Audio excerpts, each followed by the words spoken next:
What's up YouTube? Welcome back to another video. Welcome back to Gears and Gains. My name is Ryan and right behind me is my BMW M340i. And if you're a regular viewer of the channel, you know that I had this car for about 2 years now and I recently made a video on why I'm selling it. In a nutshell, I'm just looking for my next build that I can build here with you guys on the channel so I can go from start to finish with a full build series that you guys want to see. But I've had my M340 for over 2 years and honestly the time kind of flew by. I never really knew how much I would love this car when I got it. And it ended up being one of my favorite cars that I've ever owned, even better than my A90 Supra that I actually traded in for this. And I think with 2025 right around the corner, now is kind of the perfect time to buy this car if you're looking to possibly get into one. And so in this video, I'm just gonna go over my ownership that I've had with this car for the past 2 years and go in depth as to every single thing that I love about it, what I hate about it, why I think that the G80 M340i in specific is the best car that anybody can buy in 2025, because 2025 is right around the corner. And I know that a lot of people are looking to get into a new performance car because prices are coming down, interest rates are coming down, and right now is probably one of the best times, or pretty soon, it's gonna be one of the best times that you can buy a car. So after owning this car for a while, I have a lot of opinions on it. And I think that a lot of the opinions I've already spoken about on my channel, but in this video, I'm gonna kind of wrap them all up and kind of just reflect on my ownership experience with this car because I probably will be selling it soon and I probably will be getting into a brand new build that we can build together here on the channel. This is the BMW M340. It's kind of made to bridge the gap between the lower tier BMWs and obviously the full-on M cars. There's a lot of debate as to whether this thing deserves the M badge or not. And while I don't necessarily think it's a real M car, the base M2 that first came out had the N55 engine, and this Gen 2 B58 I'd say is miles better than that N55. And I know it's not just the engine that makes it an M car, it's the whole suspension, it's the chassis, it's everything. But I don't necessarily mind the M badge on the back of this car. It's really just to sell extra models. In terms of mileage, I've put a lot of mileage on this car and I don't really care personally because it's going to depreciate anyways. This car actually just recently hit what I think is the bottom of its depreciation, and this specifically is a 2020, and a little bit later I'll get into why 2020 is the best model year for this car, unless of course you want an LCI with the upgraded screen, the upgraded exterior. I think that one looks way better both inside and outside, but if you're in the pre-LCI, there's really no reason to get a 21 or 22. Get 2020, it's the best year, and I'll explain a little bit later why that is. But in terms of mileage, I have put a lot of mileage on here. I think it's probably around 63 right now. Yeah, you can see I just recently hit 63,000 miles, and that's because I've road tripped this car so much. I'm actually about to go on my 3rd road trip of the year with this car. Besides that, I've driven it over 2,500 miles to Florida and back, and also New York City to Nashville, Tennessee and back, which I might actually be moving to soon. And that's just a little spoiler for a few of the regular viewers of this channel. I do have a video about that coming up soon. But 63,000 miles, and I've actually never had an issue with this car, at least engine wise. But 63,000 miles, I bought it at 28, so that is over 3,400 miles, excuse me, 34,000 miles in just 2 years. And that is a lot. That is way more than the average American drives in a year, but it hasn't missed a beat. I've also driven this car in a lot of different situations, a lot of different places. I've driven it in the warm, in the cold, in the rain, in the snow. It is X-Drive, so it does handle everything. There has never been a time where I was scared that I was going to slip out in this car, whether I was pushing it through the mountains, driving in the snow, or really anything. And I've had multiple different tires on this car. Right now, I have Continental DWS 06 Plus. These are just high-performance all-season tires, but I've also had Pilot Sport 4Ss, which grip extremely well in the summer. But the all-wheel drive system in this car is amazing. A lot of people tell me that this car actually does handle well when I say that it doesn't. And I don't think that it doesn't handle well. I just think that this car has a little bit of body roll that I'm not really used to. Both my first and second car had no body roll whatsoever, but in this car, it's just a lot to handle with. Even when you have lowering springs, you still get a good amount of body roll, but I still don't think it handles well. It's not like it's gonna slip out, but it just feels like the body roll is too much. And I think that paired with the seats is an experience that kind of together makes it not so sporty. And I mean, I'm not expecting much from the seats. These are regular BMW seats. They're not competition seats, obviously, because this is not an M car. And although they're really comfortable for daily driving, for road trips, they just don't hold you in that much because everything is so squishy, which makes it very comfortable, but it just doesn't hold you in that well. The sides are fine. You can adjust these bolsters, but it's really where the legs are that don't hold you in that well. Other than that, I think this interior is probably one of the best BMW interiors that there are out there. I do have the extended leather package, which gives you the leather on the door, but it is still a package you have to get, and I would definitely say it's worth it. It just makes the whole interior feel a whole lot more luxurious, and I think that's something that this car does really well. The BMW steering wheels are something that I really like. I have pretty small hands, but they fit pretty perfectly. I don't think that they're too big. I don't think that they're too small. I did put these paddle shifters on here. They are a little bit longer. They're not the standard stubby short ones that you get with most BMWs. I think even non-M cars should still come with something like this. These are just billet aluminum ones. One of the things I really like about the car is the digital dash. One of the best looking dashboards that I've seen in any modern car, really. It's just so simple, so easy to read, and it looks pretty nice as well. You can also code in the G80 M3 dashboard in here, which is another really good feature about about BMWs in general, that you can code things in. But to finish up with the interior, I want to talk about the back seats. A lot of people actually tell me that the back seat fits way more than it looks on the outside. I used to be a realtor, and there were a couple times where I actually put people in the back of my car just to take them from one showing to another. I mean, sitting right behind myself, I have plenty of room. There's really nothing that's really constricting my space. I think especially if you have kids and you're putting either a child seat back here or just kids sitting in the back, they're gonna have a really good time because one, this thing is pretty fast. They have their own climate controls down here and chargers and everything. At least for me, I'm on the shorter side, but I have plenty of room back here and there's really nothing to complain about. And the seats back here are also pretty comfortable. I mean, they're almost brand new because the back seat is never really used in my car. There's also an armrest where you get like cup holders, and this is not something you actually get on a G80 M3, but I mean, the G80 is a competition car, so I mean, that's kind of an afterthought. But for the interior, there's absolutely nothing to complain about. It's probably one of my favorite interiors that I've ever been in. I think the only thing that beats this is a Mercedes interior. Obviously, Mercedes does luxury way better than BMW in my opinion. But in terms of just simplicity and sportiness, I'd much rather have a BMW M340. Trunk space is also really good. I mean, I've traveled so much in this thing. I've moved in and out of college multiple times, and I've never had a problem transporting things in this car. You can see I've got my camera bag, I've got some detailing stuff, I got some roadside equipment there, just some other random stuff in here, a tripod, a blanket. I mean, it's a sedan, but it does have a power trunk as well, and it does have a pretty good amount of storage room in the back. While we're out here, we might as well talk about the looks. This thing looks so beautiful to me, especially from this rear end angle. I think it's one of the best looking cars that there are out there. The rear taillights are so simplistic. When you put a diffuser on like I have that goes around the back, underneath the exhaust pipes and down on the side, it just looks so much better. I know a lot of people don't like the spoiler I have. A lot of people don't like the wheels that I have. But from this angle, you can't even argue that it doesn't look amazing. A G80 M3 obviously looks better than this because it has the wider arches, the wider rear bumper. Everything is just so much wider and bigger. But I don't like the way that the M440s look or the M4s look. I just think that the rear end, or this thing right here, the rear quarter panel, just looks a little bit unfinished to me. It doesn't have that continuous line that goes all the way from the front to the back.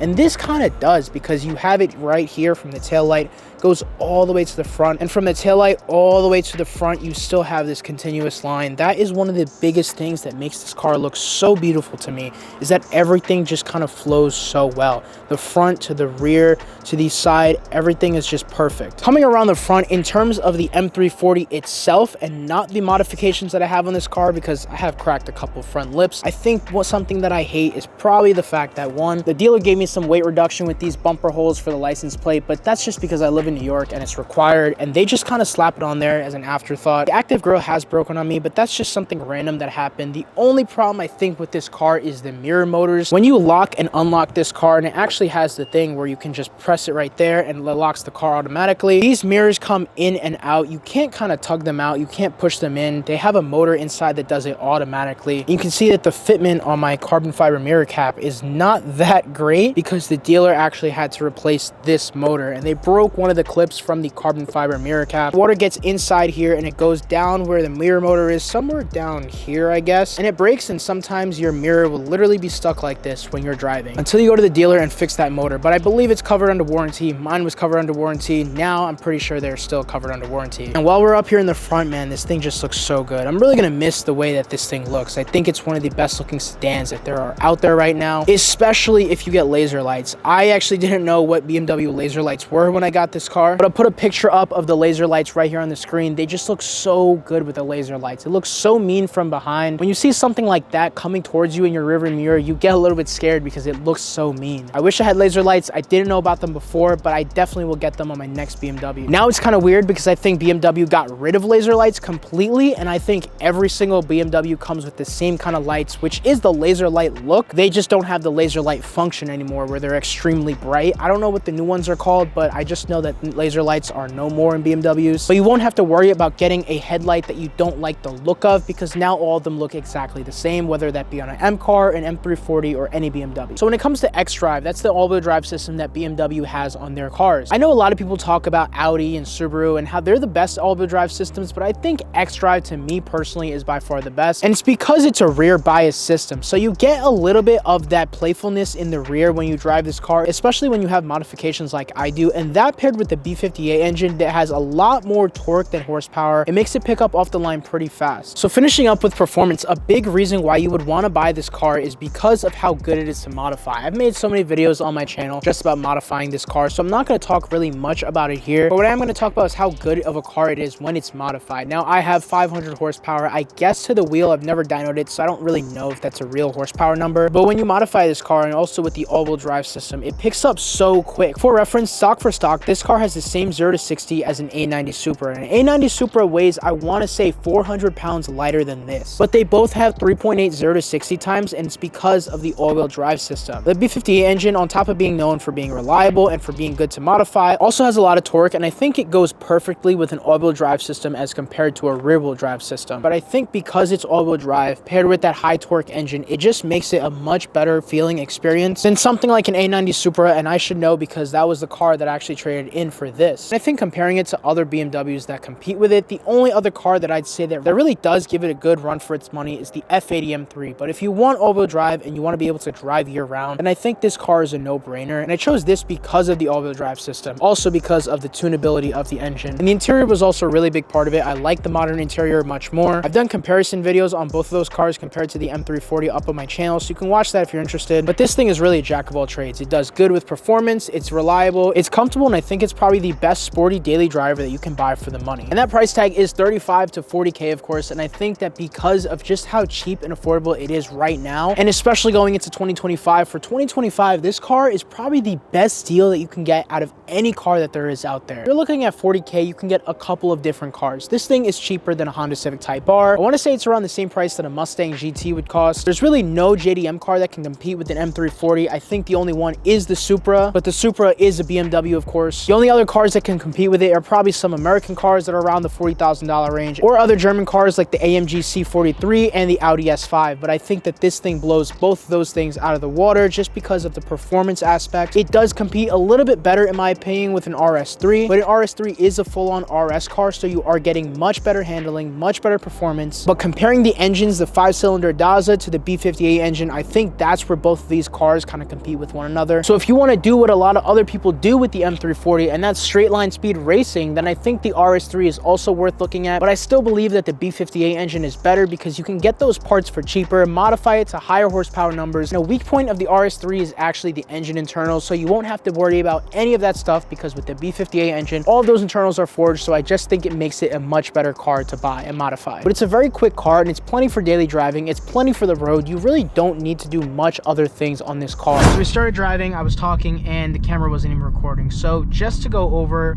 everything about this car, the seats are extremely comfortable. I have no problem with the seats except that they just don't hold you in that well. Let me see if I can turn on this light and show you. If you can see that down there, like, my legs can go either way, but it's not made to be sporty, it's made for comfort. This is an everyday commuter car, and I think that's what this thing does really well. You know, you've got ambient lighting, things like this. I mean, that's just a cool party trick that, like, I love to do. It's one of my favorite things on this car. But it's really just a better performing 3 Series. Like, it does everything a 3 Series does, just to the ultimate level. And if you want the ultimate version of that, that is the M3. The M3 is the ultimate version of this car, and so that's the dilemma that I'm having right now, is that I really love this car, but I've done a lot of different things that I already could do on this car. There's still a lot left that I can do, and I spoke about it in my previous videos: turbo, port injection, anything like that. But a lot of those are a lot more money than you might actually think. You know, installation costs a lot of money. You know, all these, you know, every single mod that I can do from here on out is like 3K minimum. If I want to put, I don't know, like an Adro kit, body kit on it, aesthetic mods, carbon fiber, a full carbon fiber set will probably run me almost 3K. Coilovers, probably 3K. A turbo, 3K. Port injection, 3 to 4K. Everything is $3,000 minimum, and I just don't think, like, that's something that I should be spending, when I can just go ahead and get a brand new car for this channel where we can build 1000% from scratch together, from the ground up, from having that car stock all the way until its final form. I think that's just a better option for me right now.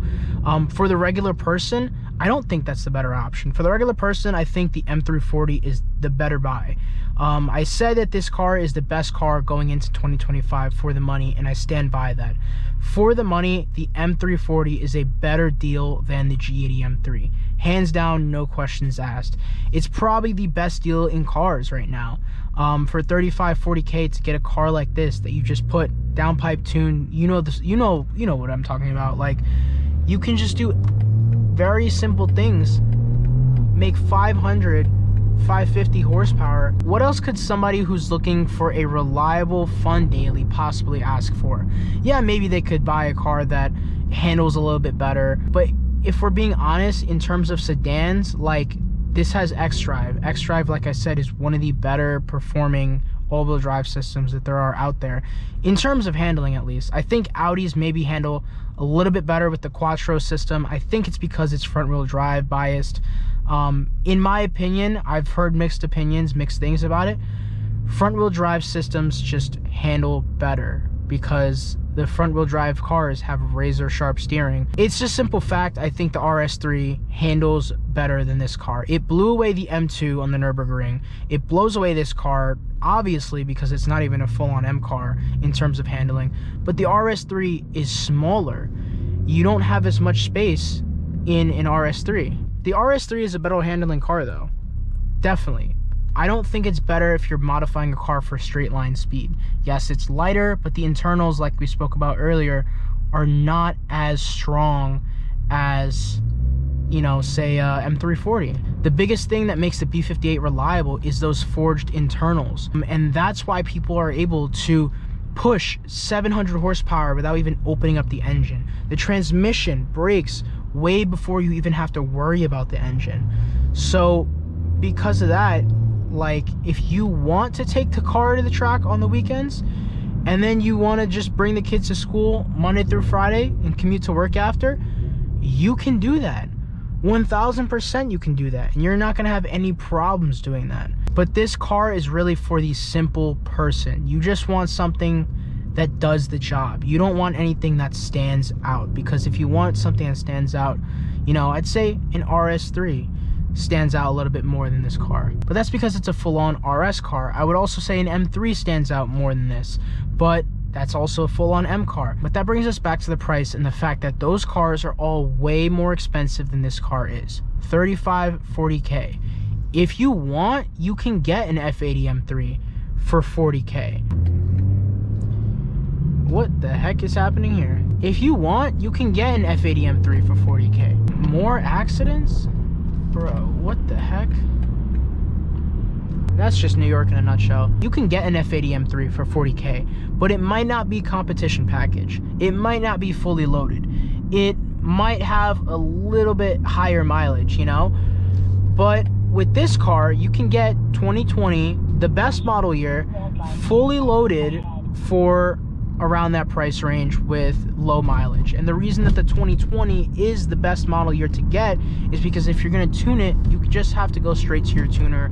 You don't have to send your ECU out to Femto, because it doesn't have that crazy firewall protection that BMW started implementing after 2021. It still has the regular standard lighter firewall protection, I guess. I'm just using firewall and stuff as, you know, just like a placeholder. I don't really know what it does, but yeah, like, you just can go straight to your tuner and get it tuned. You don't have to get the specialty Femto unlock. And that, I think, is why these cars will have hit the bottom of their depreciation, because they're only going to go up from here because people want the 2020s in specific. A 2021, I think, soon will be lower in price than a 2020, because everyone wants the 2020 because of how easy it is to tune. As a matter of fact, a lot of people have been telling me that they find it hard to find a good spec 2020 M340i. A lot of people want Drabbit Gray. That gray is so nice. The Fresh Kick spec, you know? If you guys watch Fresh Kicks, he did M340i, and it was Drabbit Gray. He had the yellow DRLs. It was one of the coolest ones I've ever seen. But a lot of people want a nice exterior color, a nice interior color, and they want it to be a 2020. Wow, there are so many cops on the road today. They want it to be a 2020 though, so they can modify it, but those are becoming increasingly hard to find, because those are the ones that are really coveted and sought after. So I think coming into 2025, if you have the opportunity to do so, to buy a car like this and you're in the market for it, go ahead 1000% and buy it. You can check out the videos on my channel to see how you should build your M340, see what routes you want to go for. You want to go hybrid turbo, you want to go big turbo. If you want to go big turbo, you need port injection. If you want to go hybrid turbo, you can be on E50 like I am. If I just had this car and I put a hybrid turbo, I'd make a lot more horsepower.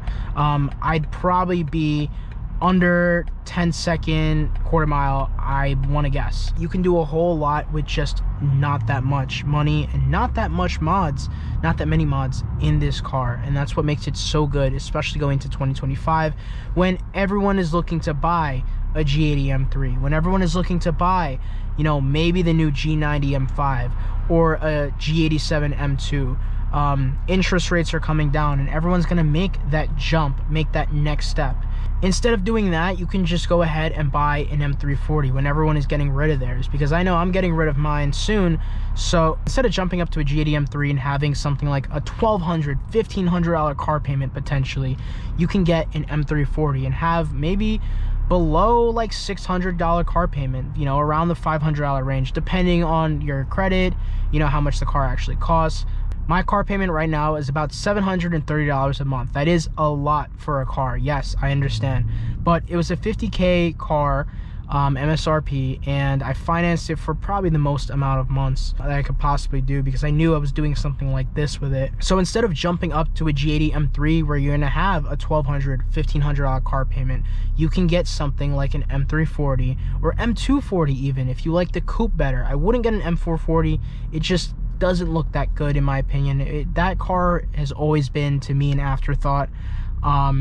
I just think the 3 Series and even the 2 Series just look and perform, well, the performance is the same, so really just look way better. So instead, buy this car that costs maybe around 40K, spend $600-ish on a car payment if you have good credit and you get a good interest rate, and then just modify it with the basic bolt-on mods that I spoke about on my channel. And you know, you're already faster than a G80 M3. You are much faster than a G80 M3, at least stock compared to this car. At least stock compared to this car, how it sits right now. The only thing that you have to think about when it comes to buying this car that will be really expensive, depending on where you live, of course, that you have to keep into consideration is the insurance. Now, I did a video about, I want to say a month ago on this channel, where I spoke about how insurance is skyrocketing here where I live in New York. I know New York is New York, it's always gonna be high, but I've heard people in Florida, in Texas, in other parts of the country who have this exact car that I do and pay way, way more than I do in insurance.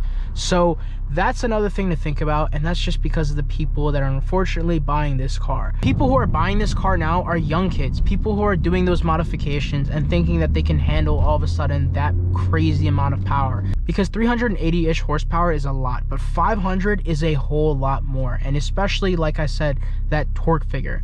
That's what usually makes people slip out, not the horsepower, the torque. So a lot of people are buying this car, they're modifying it, and they're slipping out, unfortunately, and wrecking them. You see it happen all the time with G80 M3s, and it's because people can't handle all that power, and they put it into rear-wheel drive mode, because the X-Drive in the G80 M3 actually can go from all-wheel drive to rear-wheel drive. So they'll leave a car meet. They'll put it into rear-wheel drive mode, and they don't really drive it in rear-wheel drive mode. They'll try to do a drift or a donut, and they'll just crash. And those are the people that are messing it up for all of us, that they're making our car insurance rates go through the roof because they're doing something dumb.